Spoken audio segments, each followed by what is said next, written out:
when I first started doing the animation sort of thing, someone threw out Jetsons and Flintstones. All right, both Hanna-Barbera creations.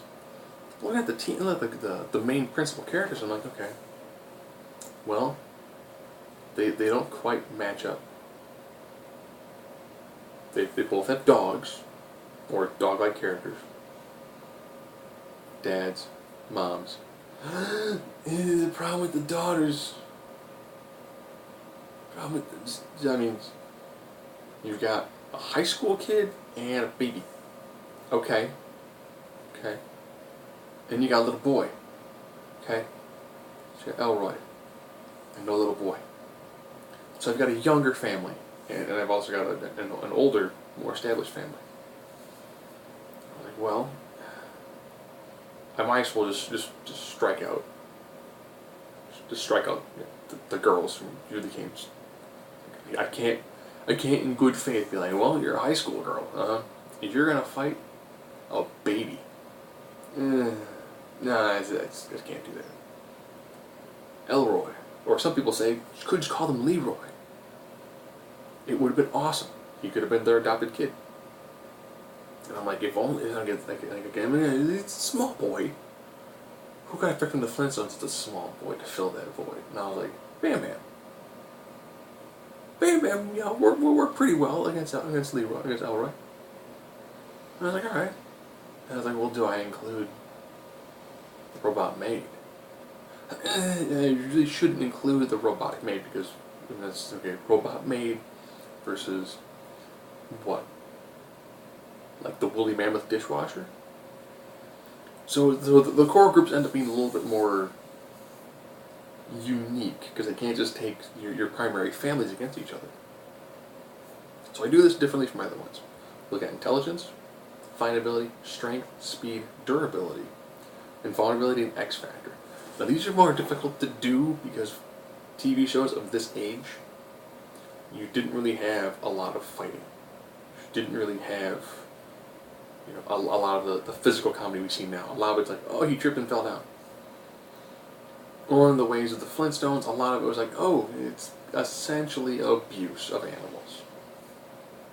So we'll try to do this the best we can, and as always, if you disagree with me, there's the comments. If you don't like the video, you can dislike it. If you like it, you can like it.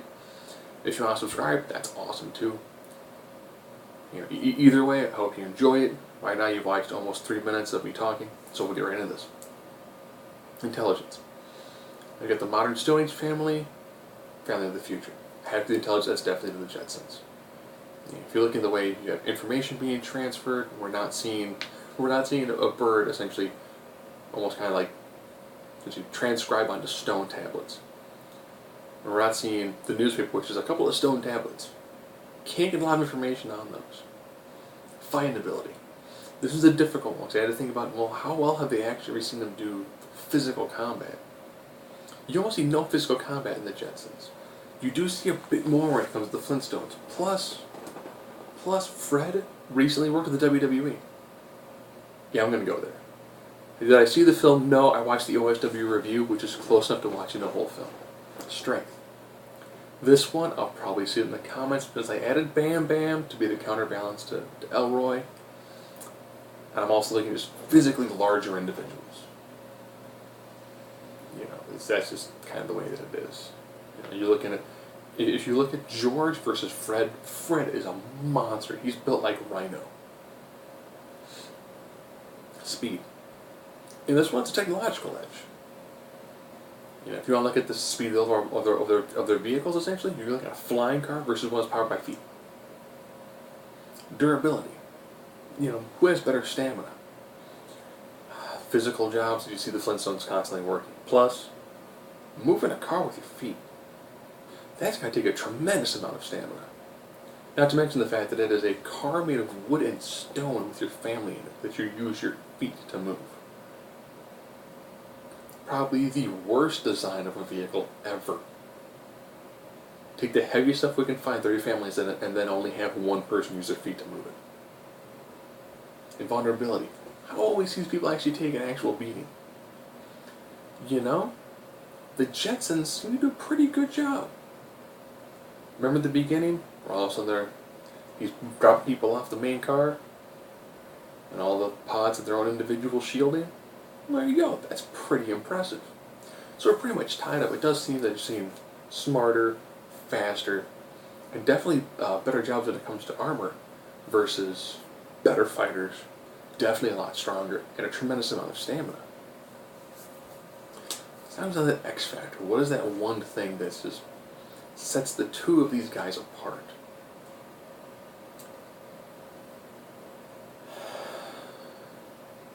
And the one thing that I kept on going back to, if there's one thing that the Flintstones had, especially Fred, it was Gazoo. Yes, he's got a reality warping imp that he can call, and will pretty much help out at any point in time. And I do think just given the overall physical dominance you see of the Flintstones, they do a pretty good sized number on the Jetsons family. Probably because you just have a bigger, stronger group of individuals. Plus throwing in Bam Bam, plus also the ability to potentially bring in a reality warping individual, ends up being pretty impressive. Now I know some impressive, well, what if Fred, with the Great Gazoo, were to take on Peter Griffin? I don't know. Currently these videos aren't getting watched very well. It's a difficult, more niche group to try to hit. And of course next week is the last one I'm going to do of this, and I'll see how well it did, which of course will be Mumra and Skeletor.